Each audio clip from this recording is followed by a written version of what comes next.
Hello everybody. It looks like the public test build has finally been released. The first one we're going to look at would be the new killer. What we got?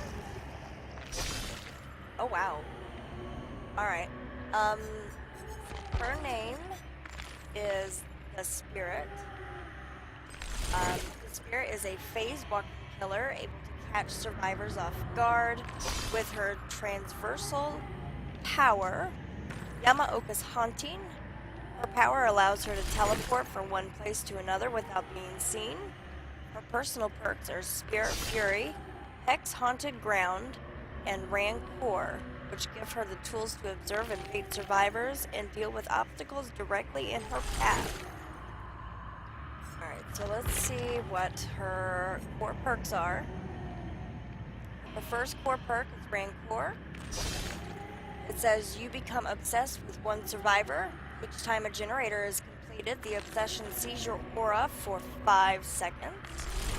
Each time a generator is completed, all survivors' locations are revealed to you for 3 seconds. And once all generators are completed, the obsession has the exposed status effect, and the killer can kill the obsession. Of course, you only get one obsession per match, like usual. Her second core perk is Hex Haunted Ground. It says 2 trapped Hex totems will spawn in the trial. When one of the 2 trapped Hex totems is cleansed by a survivor, all survivors suffer the exposed status effect for 40 seconds. The remaining trapped Hex totem immediately becomes a dull totem. And her third core perk is Spirit Fury. Each pallet you break magnifies the wrath of the entity. After breaking 4 pallets, the next time you are stunned by a pallet, the entity will instantly break the pallet. However, you still suffer the stun effect penalty. And I spent a little of the last I had of my blood points, and I was able to get Muddy Sports Day Cap, which is uncommon Yamaoka's Haunting add-on. A Muddy Sports Cap with a high school logo identified with the sewn name tag to Rin. It moderately increases Yamaoka's Haunting movement speed. So in other words, it just more or less makes her a little bit quicker. That's really all I've got for the moment, but oh my god, her movement is so cool.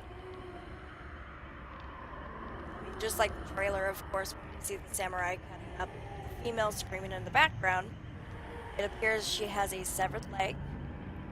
She has 2 severed pieces of her arm that makes it look like there's 3. A severed piece on her right arm, and it looks like the samurai got her pretty good. In the stomach region, looks like she's got some miscellaneous scratches everywhere else. It also appears she's got some glass shards in her shoulder, her both shins, her thigh, and her right arm. Whenever her samurai sword seems to pop out, there's one on the top of her right hand. Her hair is just absolutely wicked. It almost reminds me of something from the 13th Ghost movie. Actually not entirely sure what the name of the angered female naked spirit, whichever one that was, I don't remember. And then her initial power is Yamaoka's Haunting. The spirit can use her power, Yamaoka's Haunting, to enter the ethereal plane and reappear at a new location. Tap and hold the power button to charge. The spirit will depart her physical body, leaving behind a stationary husk. So it appears she's sort of like the nurse, only she departs her body and whisks through trying to get survivors, I would assume. While Yamaoka's Haunting is active, the spirit may transverse freely to a new location, moving at a faster rate for a short duration. She is still confined to movement within the physical environment and surroundings. The spirit leaves the physical plane, losing sight of all survivors, She can, however, still sense the scratch marks they leave in the environment. The spirit will produce an audible cue at her current location, and once the power has ended, the spirit retains her speed boost for a brief period and her husk fades away. Using Yamaoka's haunting depletes the spirit's power bar. The power bar will automatically replenish over time, and the power bar must be fully replenished before it can be triggered. However, that is the public test build for the new killer, the spirit, which I think they made a pretty good choice on her, because that is something completely different than what we've had so far. I mean, yeah, as I said, she's similar to the nurse, but I think I'm going to end up liking her quite a bit better.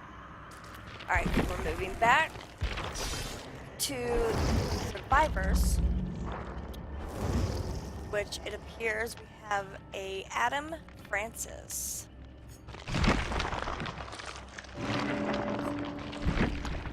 Alright, and his core perks are diversion. Activatable perk. Standing within the killer terror radius while not in a chase for 45 seconds activates the perk. Once the perk is activated, press the ability button while crouched and motionless to throw a pebble, while creates a loud noise notification for the killer at a distance of 10 meters.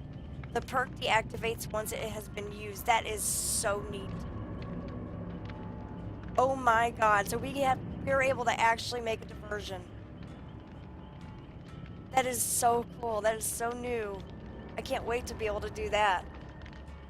Deliverance is his second core perk.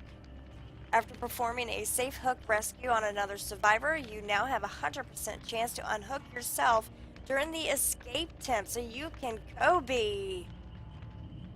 A successful deliverance from the hook triggers the broken status for 100 seconds. Oh my god, they have just overdone it with him in a good way. Alright, and then auto-dictate. Alright, so his third core perk is auto-dictate. You start the trial with a negative 20% progression penalty for skill checks to heal survivors. For every successful skill check completed while healing a survivor, you receive a token for a maximum of 3 tokens. Each token grants you a plus 20% bonus progression for the successful skill check while healing survivors. Great skill checks cannot be performed while using auto-dictate. Auto-dictate is not active while using a medkit to heal. Auto-dictate is not active while using a medkit to heal. Wow. I love his perks. I absolutely freaking love his perks. And of course, there's nothing anywhere else. Alright guys, well that was the public test build for any of you that have not been able to download the patch to be able to play. And if you were just curious as to what the new survivor and the new killer were, well here it is. And I will be playing part of the public test build as soon as I am possibly able to, hopefully with survivor friends. If not, I'll be doing it by myself. But that's it guys. And I'll see y'all in the next video. Stay crazy my friends. Bye-bye. Celestial.